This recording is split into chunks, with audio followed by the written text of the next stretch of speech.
जलज नीलोत्पल अखिल लोकलोचनाभिराम नयनाभिराम याप्त काम तृप्त काम पूर्ण काम सर्वांग सुंदर गुण मंदिर जानकी रमण शरण शरण करुणाकरण दीन वत्सल परम उदार कौशलेंद्र सरकार।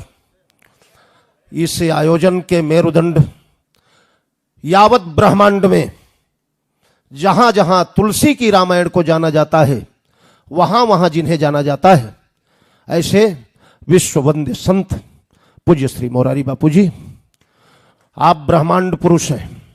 जहां जहां राम कथा गाई जाती होगी वहां आप जाने जाते होंगे। आज इस महोत्सव में पधारे हुए समस्त संत वृंद, जो हमारे यहां आने के मूल कारण बने, ऐसे हमारे श्रद्धेय श्री कृष्णानंद त्रिपाठी जी महाराज, अभी अभी जिनका आपने उद्बोधन सुना, जिनके सुनेंगे, भय जे अहीं जे होई हैं आगे, प्रणवों सबही कपट छल त्यागे, सबको नमन करता हुआ सज्जनों, त्रेता में वेद प्रतिपाद्य परब्रह्म परमात्मा का नराकार रूप में प्रादुर्भाव हुआ, और जब वह वेद वंद्यम स्वयं ब्रह्म साक्षात दशरथात्मज, साक्षात वेद वंद्य परमात्मा जब दशरथात्मज राम बनकर के आया तो उनका गुणानुवाद करने के लिए वेदों को रामायण बनकर के आना पड़ा। जब वेद वंद्य परमात्मा ही राम बना तो उसकी स्तुति के लिए वेदों को रामायण बनकर के आना पड़ा, और जब वेद रामायण बनकर के आए तो वेद के रचयिता ब्रह्मा जी को वाल्मीकि बनकर के आना पड़ा। वो ब्रह्मा जी वाल्मीकि साक्षात उल्टा नाम जपत जग जाना, वाल्मीकि भय ब्रह्म समाना। तो वाल्मीकि जी ब्रह्मा बनकर के आए और वेद भगवान साक्षात रामायण बनकर के आए, और वेद प्रतिपाद्य ब्रह्म राम बनकर के आया।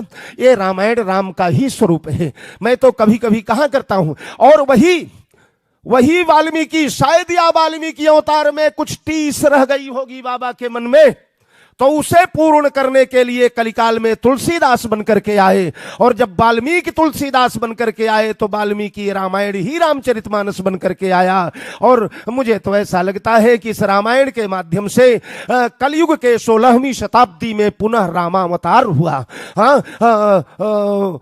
भारत को फिर से धनुधारी राम मिल गए, रामायण से 4 पदार्थ ललाम मिल गए, खुला धर्म का द्वार, युगों की विपदा भागी, कल्प वृक्ष दे गया जगत को एक विरागी, कलिजुग तुलसी की महिमा कलिका प्राणी क्या गाए, जुगनू कैसे भला भानु को दीप दिखाए, अस्तु शब्द की शक्ति शिथिल है नाथ हमारी, धन्यवाद कैसे दूं सीमित मति बेचारी, अपने उर के भाव तुम्हें अर्पण करता हूं, सागर को देने हित जल अंजुलि भरता हूं, शब्द तुम्हारे ही तुमको करता हूं अर्पण, निर्मल गाता रहे सदा तुलसी रामायण, निर्मल गाता रहे सदा तुलसी रामायण। ये मेरा तुलसी खंड काव्य है। अगर अवसर मिला तो तुलसी जयंती के दिन हम करीब 20 मिनट लगता है इसे सुनाने में, बापू के समक्ष सुनाकर मैं धन्य होने का प्रयास करूंगा अगर ये अवसर मिला तो। और इसे मेरी ज्यादती नहीं मानेंगे आप, एक बड़ी श्रद्धा, एक ब्राह्मण की आत्मा से अनुरोध है कि तुलसी जयंती के पावन पर्व पर तुलसी के अवतार बापू के इस दिव्य आश्रम में मैं वह सुना सकूं। तो सज्जनों देवियों, श्रीमद् भागवत महापुराण के वक्तागण जब श्रीमद् भागवत महापुराण की कथा करते हैं तो कहते हैं कि कलयुग में श्रीमद् भागवत महापुराण वेदों से भी ज्यादा उपादेय है, वेदों से भी ज्यादा श्रेष्ठ है, और उसके तर्क के रूप में कहते हैं कि वेद अगर वृक्ष है तो श्रीमद् भागवत महापुराण उनका फल है। निगम कल्पतरोर गलितम फलम शुकमुखादमृत द्रव संयुतम पिबत भागवतम रसमालयम मुहुरहो रसिका भुवि भावुका। तो अगर श्रीमद् भागवत महापुराण अगर वेद निगम कल्पतरोर गलितम फलम, अगर निगम यानी वेद एक कल्प वृक्ष है तो श्रीमद् भागवत महापुराण उनका गलितम फलम, बिल्कुल पका हुआ, टपका हुआ, परिपक्व फल है। तो वृक्ष से फल का महत्व अधिक हुआ करता है, वस्तु से वस्तुकाय के विकार का महत्व अधिक हुआ करता है। कारण ते कारज कठिन होई दोष नहीं मोर, कुलिस स्थिते उपलते लोह कराल कठोर। उस सिद्धांत के अनुसार श्रीमद् भागवत महापुराण वेदों से भी श्रेष्ठ है। तो मैं करबद्ध निवेदन करता हूं भागवत भागवत मनीषियों से कि अगर आपके इस सिद्धांत के अनुसार श्रीमद् भागवत महापुराण वेदों से भी अधिक श्रेष्ठ है, तो रामचरितमानस इसी सिद्धांत के अनुसार भागवत से भी अधिक श्रेष्ठ है। तो कहेंगे कि ऐसा कैसे हो सकता है, आपने मानस को भागवत से श्रेष्ठ कैसे कह दिया? तो मैंने कहा, जैसे आपने कहा कि वेद वृक्ष है, भागवत फल है, इस कारण भागवत वेदों से श्रेष्ठ है। तो अगर भागवत फल है तो श्री रामचरितमानस चारों वेद पुराण अष्टदश छहो शास्त्र सब ग्रंथनी को रस, अगर वो फल है तो यह रस है, रसो वैसह। इसलिए रामचरितमानस कलयुग में वेद और भागवत से भी ज्यादा हमारे लिए उपादेय है, ज्यादा लाभदायी है। सज्जनों देवियों, यह रामचरितमानस का ग्रंथ मैं आप लोगों से निवेदन करूं, पूज्यपाद गोस्वामी जी ने बीजारोपण रामचरितमानस में किया है। जितने दिनों तक ग्रंथ की रचना होती रही, पौरुष पराक्रम के पावन प्रयागराज श्री हनुमंतलाल जी महाराज तुलसी बाबा के अगल बगल में मंडराते रहे, उतने दिनों तक भगवान राम के पास हनुमान जी गए ही नहीं। तुलसी की भी रक्षा करना था और हमारे बनारस से और प्रयाग के विद्वानों से मानस की भी रक्षा करना था।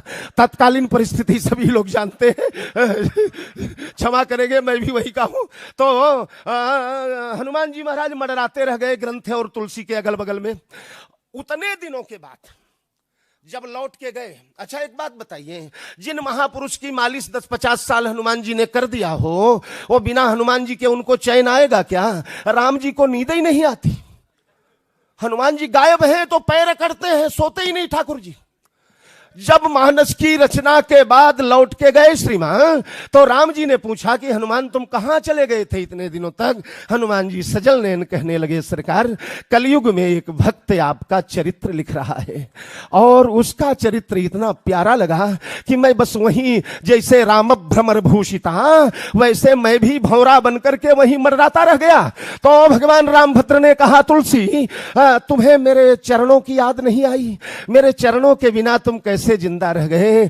तुलसी ने कहा, सरकार क्षमा करेंगे, उस भक्त की कविता इतनी प्यारी है, उसकी रचना इतनी प्यारी है कि उसकी रचना के उपमा में मुझे आपके चरण फीके लगने लगे। सरकार आपका चरण छोड़ सकता हूं पर उस कथा को नहीं छोड़ सकता मैं। भगवान श्री राम ने कहा, हनुमान तो फिर मैं वो रचना देखना चाहता हूं, मैं वो रामायण देखना चाहता हूं। हनुमान जी ने कहा, मैं दिखाऊंगा। और रात में आए, रामायण चुरा करके चले गए। हनुमान जी चले गए, राम जी को दिखाया, हमारे सरकार ने पढ़ा। अब पढ़ने के बाद आशीर्वाद दिया भूरी भूरी इस ग्रंथ को। आप कहेंगे पंडित कहां से गप्पे मार रहा है? विशुद्ध रामचरितमानस से मैं बोल रहा हूं। रामचरितमानस में गोस्वामी जी ने संकेत किया, सुनी अवलोकी। पहले हनुमान जी से सुना, फिर मगा कर अवलोकी, फिर सुचित चख चाही। अरे भगति मोरी मति स्वामी सराही, कहत न साई। मैं निवेदन करूं, आप लोग इस चौपाई की यहां क्या जरूरत थी? अगर यह अर्थ बापूजी, अगर यह अर्थ न निकलेगा तो फिर ये दो चौपाइयां यहां जरूरी कहां थी? तो सुनी अवलोकी सुचित चख चाही, भगति मोर मति स्वामी सराही। लोगों ने कहा, तुलसी किन शब्दों में सराहा था? बाबा रो पड़े, बोले कहत नसाई होई ही अनीकी। अरे राय रीझत राम जानी जन जी की। कह दूंगा तो प्राइवेसी लीक हो जाएगी, भक्त भगवान के बीच की पोल खुल जाएगी, इसलिए रीझत राम जानी जन जी की। ये रामचरितमानस है। सज्जनों में निवेदन करूं, रामचरितमानस रामावतार है। ये भगवान का अक्षराकार श्री विग्रह है। जैसे विग्रह ठाकुर जी के होते हैं, चित्राकार विग्रह, रेणुकाकार विग्रह, अश्माकार विग्रह, दारुकाकार विग्रह, रत्नाकार विग्रह, स्वर्णाकार विग्रह, मृत्तिकाकार विग्रह, रेणुकाकार विग्रह, उसी प्रकार रामचरितमानस भगवान श्री राम का अक्षराकार श्री विग्रह है, जिसमें बाल कांड प्रभु चरण, अयोध्या कटिमन मोहे, उदर बने आरण्य, हृदय किष्किंधा सोहे, सुंदर ग्रीव मुखार बिंद लंका कही गायो, अरे कुंभकर्ण घननाद दशानन जहां समायो, उत्तर कांड कृपालु कर शीश बनो मन भावन, नखते सिखलों देखी है रामायण श्री रामतन। हम लोग जब पढ़ा करते थे तो एक श्लोक पढ़ते थे, ओ ये शाम न विद्या न तपो न दानम, ज्ञानम न शीलम न गुणो न धर्म, ते मर्त्यलोके भुवि भार भूता, मनुष्य रूपेण मृगाश्चरन्ति। ये 7 विशिष्ट गुण जिसमें नहीं है, ये 7 वैशिष्ट्य नहीं है, वो धरती पर चलता फिरता 2 पैर वाला पशु है। कौन कौन? बोले ये शाम न विद्या, जिसमें न विद्या है, न तपस्या है, न दान है, न ज्ञान है, न शील है, न गुण है, न धर्म है। बालकांड रामचरितमानस का ये विद्या है। हाँ, बालकांड में विद्या ग्रहण होता है। हाँ, गुरु गृह गए पढ़न रघुराई, अल्पकाल विद्या सब आई, विद्या विनय निपुण गुणशीला, खेलत खेल सकल नृप लीला। तो बालकांड विद्या है, ये शाम न विद्या न तपो, अयोध्या कांड तपश्चर्या है, तापस वेश विशेष उदासी, 14 वर्ष राम वनवासी, अरण्य कांड दान है, सकल मुनिन के आश्रमन जाई जाई, सुख दिन दरवाजे दरवाजे जाकर के लुटा रहा है दाता, ये अरण्य कांड है। और किष्किंधा कांड ज्ञान है। यहाँ काशी वाले बहुत बैठे हैं, ये बताइए किष्किंधा कांड की कथा कर्नाटका की है। कर्नाटका के शायद बेल्लारी डिस्ट्रिक्ट में वो हम्पी और किष्किंधा है। दास ने उस गुफा में मानस की नवाह कथा भी किया है गुलबर्गा के शिष्यों के साथ। तो कर्नाटक की कथा है पूरी पूरी किष्किंधा कांड। लेकिन किष्किंधा कांड का शुभारंभ वंदना कहां से होती है? जन्म मुक्ति महि जानी, ज्ञान खानी अगहानी कर, जहां बस शंभु भवानी, सो काशी से ये कसन, काशीपुरी से काशी ज्ञान खानी है। तो ये किष्किंधा कांड ज्ञान है। यहां सुग्रीव को उपजा ज्ञान वचन तब बोला, यहां तारा को ज्ञान हुआ, यहां बाली को ज्ञान हुआ, यहां समस्त वानरों को ज्ञान हुआ। तो ज्ञानम न शीलम, और सुंदर कांड शील है। ये बंदर हमारे हनुमंत लाल जी महाराज को मारें चरण करें बहुहासी, लात मारते हैं। और उस पर हमारे हनुमान जी विनती करो जोरी कर राम, सुनहु मान तजी मोर सिखा। शील की पराकाष्ठा ही सुंदर कांड है। ज्ञानम न शीलम न गुणो, और लंका कांड गुण है। इसी कांड में तेहि परिहरि गुण आए, सुनहु कौशलाधीश। रावण के चारों गुण निकल करके राम में प्रविष्ट हो जाते हैं। और उत्तरकांड धर्म है। चारियों चरण धर्म जगमाही, पूरी रहो सपने घनाही। सियावर रामचंद्र की जय।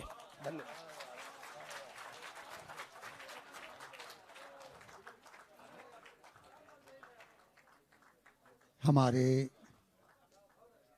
तीसरे वक्ता आदरणीय श्री यज्ञेश शर्मा जी अपना वक्तव्य देंगे।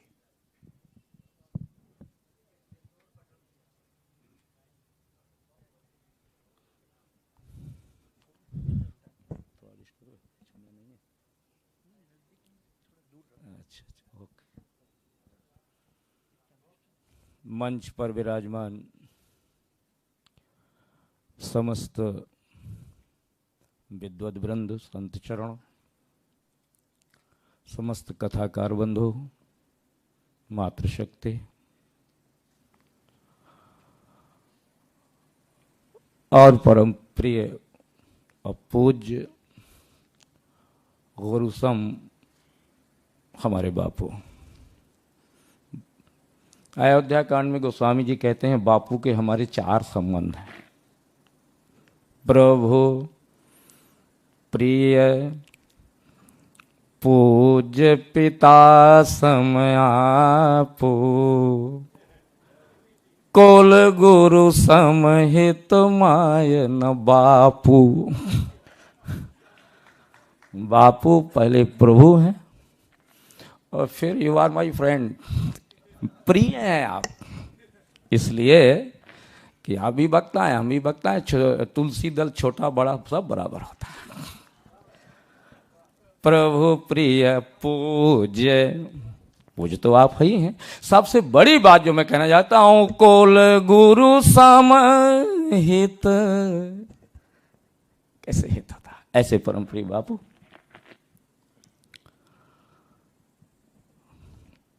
वाराणसी के मणिकर्णिका घाट में एक घटना घटी। भाई हमारा तो स्वभाव है, हम उधर ले जाते हैं कश्ती जहां तूफान होते हैं। कहाँ उतरे? एक नवविवाहो सुख जोड़ा मणिकर्णिका घाट में चिता के सम्मुख खड़ा हुआ। विवाह नहीं हुआ। इट इज राइट और wrong at a glance of Manas, इसी पर चर्चा रखने का प्रयास करूं। What is right and what is wrong. मैं निवेदन करना चाहता हूं, गोस्वामी जी से पूछा गया अग्नि कितनी होती है, तो बोले पहले यह समझ लो कि अग्नि है क्या। बताओ। बंदौ नाम मैं राम रघुवर को, ये हेतु कृषानु भानु हिम कर को। कृषानु अग्नि का बीज मंत्र है रम, यहाँ विद्वान बैठे हैं, और अग्नि के जितने भी पर्यायवाची शब्द हैं किसी में रा नहीं आ पा रहा है, लेकिन जब कृषानु की चर्चा आई तो का के नीचे रा जो बीज मंत्र है वो पिलर बन करके खड़ा हो गया और उस पर का आशा ना बन करके खड़े हो गए। इसलिए कृषानु शब्द को गोस्वामी जी ने रामचरितमानस में 13 बार प्रयोग किया। 7 बार बाल कांड में, 1 बार अयोध्या कांड में, 3 बार सुंदर कांड में, 1 बार लंका कांड में, एट लास्ट 1 बार सुंदर कांड में। अब कृषानु बहुत पर्यायवाची दिए, अग्नि, आगी, पावक, हुताशन सब। लेकिन मानस में गोस्वामी जी ने कहा हमारे यहाँ 5 अग्नि हैं, पंचाग्नि। बताओ। बोले सबसे पहले मेरे यहाँ आ रही है अस कही जोग अगिन तनु जारा, योगाग्नि। नंबर 2 भगति सहित मुनि आहुति दीन तो प्रगटे अगिन, यज्ञाग्नि। नंबर 3 पर सरजू तीर रची और चेतावनाई जनु सुरपुर, चिताग्नि। नंबर 4 पर अगर आप आएंगे तो फिर दुसह विरहायब नहीं, विरहाग्नि। और नंबर 5 पर अपनी मति अनुसार समुद्र के अंदर निवास करने वाली सन्नान्यो प्रभु जब विसिख कराला तो उठिए वो दधि उरयंत, बड़वाग्नि। अब इस बड़वाग्नि समेत 5 अग्नियों में अगर हम विचार करते हैं तो 5 का सेंटर पॉइंट होता है 3, 2 इधर और 2 इधर। तो रामचरितमानस के आधार पर चिताग्नि बनी सेंटर पॉइंट बीच में, और चिता की अग्नि। गोस्वामी जी से पूछा गया इस कृषानु जो राम के नाम से निकली उसमें और अग्नियां निकली। बोले विडंबना तो इसी बात की है कि यज्ञाग्नि हो या विरहाग्नि हो, सबसे पहली बात तो इससे नंबर 2 पर अगर निकली तो कामाग्नि निकली। चलिए सुहावनी त्रिविध बयारी, ये काम कृष्णानु राम से पैदा हो रही है, और काम के बाद में वही कृषानु। गोस्वामी जी कृषानु शब्द को स्मरण नहीं कर पा रहा, वही केंद्रित है। चाप श्रुआ और सरया होती जानू, और कोप मोर अति घोर, क्रोधाग्नि। काम, क्रोध और लोभ। गीता कहती है त्रिविधम नरकस्येदम द्वारम नासन महात्मना, कामा क्रोधा तथा लोभा तस्मात् एतम त्रयम त्यजेत नरकस्येदम द्वारम। गोस्वामी जी कहते हैं थोड़ा परिवर्तन, द्वार तो तब मिलेगा जब हम रोड पर चलेंगे। इसलिए काम, क्रोध, लोभ ये नाथ नरक के रोड हैं। तो मैं निवेदन कर रहा हूं, विवाह काम महोत्सव है, काम देव है। अगर राम देव हैं तो काम देव है। अगर भगवान राम प्रकट होते हैं तो प्रगट्यो विषम बाण झसके तू, काम भी प्रकट होता है। भगवान राम स्तुति के द्वारा प्रकट होते हैं। स्तुति सुरन कीन, कामदेव की जी स्तुति की जाती है तभी वो प्रकट होते, वो भी श्याम वर्ण है, वो भी श्याम वर्ण है, वो भी धनुषधारी हैं। राम में काम का भ्रम हो रहा है। मैं छोटे मोटे पात्र की चर्चा नहीं कर रहा हूं।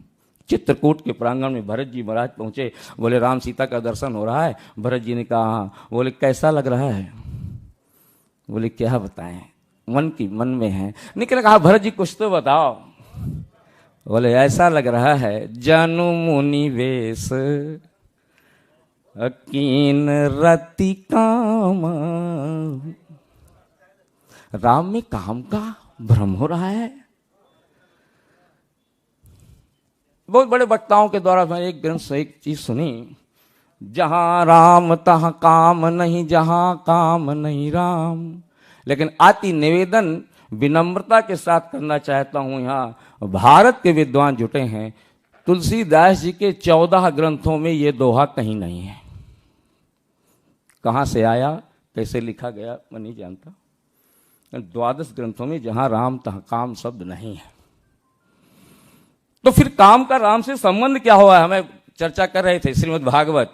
श्रीमद् भागवत में भगवान शुकाचार्य कहते हैं कामस्तु वासुदेवांसो अदग्धा प्राग रुद्रमन्युना अदेहोपपत्तये भूया स्तमेव प्रत्यपद्यत। काम वासुदेव का भगवान का अंश है। कैसा अंश? बोले पुत्र बन करके आ रहा है। मैं निवेदन करना चाहता हूं, काम की भूमिका में विवाह है और विवाह उस व्यक्ति काम में प्रवेश कर रहा है और वो जो मणिकर्णिका पर जा रहा है तो उसे सत्य का दर्शन कराया जा रहा है। It is most necessary for the human life, क्योंकि वो काम में प्रवेश कर रहा है। दो प्राणी जीवन नौकाले और संसार सिंधु में उतर रहे, आशीष विप्रों का पाने को और कर मंडप में सब यजन रहे। मंडप में पूजाग्नि है, तो उस समय ले जा करके यदि उसे साक्षात कराया जा रहा है चिता की अग्नि का, तो मैं निवेदन कर रहा हूं उसके बाद कभी वो विषयों में रह करके भी विषय वासना में कभी फंसने वाला नहीं होगा। वो विषय में रहेगा तो, लेकिन विषयों में फंसेगा नहीं, क्योंकि वो जीवन का अंतिम सत्य देख करके काम में प्रवेश कर रहा है। इसलिए विषयों में फंसा योगी भी करो सोने के 100 टुकड़े पर कीमत कम नहीं होती। अब विषयों में फंसे योगी की समता कम नहीं होती। मुसीबत में शरीफों की शराफत कम नहीं होती। और बूढ़ी माँ के नैनों की भी ममता कम नहीं होती। बूढ़ी माँ, बुढ़ाने से क्या ममता समाप्त हो जाती है? मैं निवेदन सिर्फ इतना कर रहा हूं। गोस्वामी जी कहते हैं क्रोधाग्नि है और कामाग्नि है, और ये दोनों काम और राम से निकल करके आए हैं। क्योंकि आग कहां से निकली? बाबा ने पूछ लिया, मैया पार्वती ने पूछ लिया। बाबा ने कहा बताएं पार्वती, हनुमान जी जले क्यों नहीं? क्यों? बोले ताकर दूत अनल जे ही सिर जा और जरा न सो ते ही कारण गिर जा जरा न सो। तो अगर अनल सिरजा तो उसी अनल में कामाग्नि है, उसी नगर में क्रोधाग्नि है। मैं निवेदित कर रहा हूं, अगर ये कदम हो सकता है रूढ़ी से अलग हट करके हो, क्योंकि इस संसार में जिसने भी रूढ़ से एक कदम आगे बढ़ाने का प्रयास किया, उसी मणिकर्णिका पर खड़े होकर के कबीर ने गाना शुरू किया है। हाड़ जरे जो लाकड़ी और केस जरे जो घास, सब तन कवि देख जलता देख कर भया कबीर उदास। ये सत्य का साक्षात्कार है। और जिसने भी कराया रूढ़ी से अलग हटकर गया, वो सलीब पर चढ़ाया गया। बाद में भले लोगों ने क्रॉस बना करके उसके सामने सिर झुकाया, लेकिन उस समय अगर कोई आगे चल करके चला तो उसे सलीब पर चढ़ाया गया। मैं वो सब नहीं जानना चाहता हूं। मेरा निवेदन सिर्फ इतना है, इट इज क्वाइट राइट जो दर्शन कराया गया साक्षात्कार का, इस सत्य से बढ़ करके कोई दूसरा सत्य नहीं हो सकता है। हमारे संत गाया करते थे, राम नाम कब बताया गया? बचपन में बताया कि ये धरा धाम सत्य है, यौवन में बताया कि अर्थ काम सत्य है। लेकिन जब पिंजड़े का पंछी और जब पिंजड़े को छोड़ चला, तब अंत में बताया कि राम नाम सत्य है। इसलिए अगर मणिकर्णिका पर वो काम में प्रवेश करने जा रहा है और उस समय अगर बताया जा रहा है कि राम ही सत्य है, जहां तुम जा रहे हो वो आवश्यकता तो है जीवन की, लेकिन जीवन का सत्य नहीं है। काम का स्वरूप क्या है? हमारे राजेश जी बैठे हैं, उन्हीं का है। रक्त मांस हड्डी के ढेर पर चढ़ा हुआ है चाम। राजेश जी का रक्त मांस हड्डी के ढेर पर चढ़ा हुआ है चाम, और देख उसी की सुंदरता हो जाती नींद हराम। माया तेरी बहुत कठिन है। काम का वास्तविक स्वरूप रक्त मांस हड्डी के ढेर पर। अगर इस सत्य का साक्षात्कार किसी विवाह हो सुख जोड़े को कराया गया, तो मैं आपसे पूछना चाहता हूं इसमें गलत कहां पर है? इसलिए सत्य के साक्षात्कार की ओर बढ़ते हुए कदमों को अगर कहा गया what is right and what is wrong, इस पर मैं आपको छोड़ रहा हूं। मैं कोई कथा नहीं, ना ये कथा है, ना ये व्यथा है, ना ये आख्यान है, ना ये व्याख्यान है, ना ये उपाख्यान है, बल्कि ये तो पैगाम मोहब्बत है। देखें कहां तक जाता है। जैसे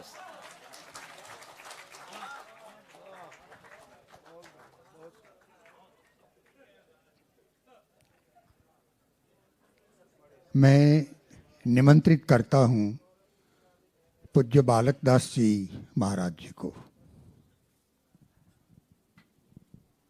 वहां बोलना चाहे तो वहां देंगे।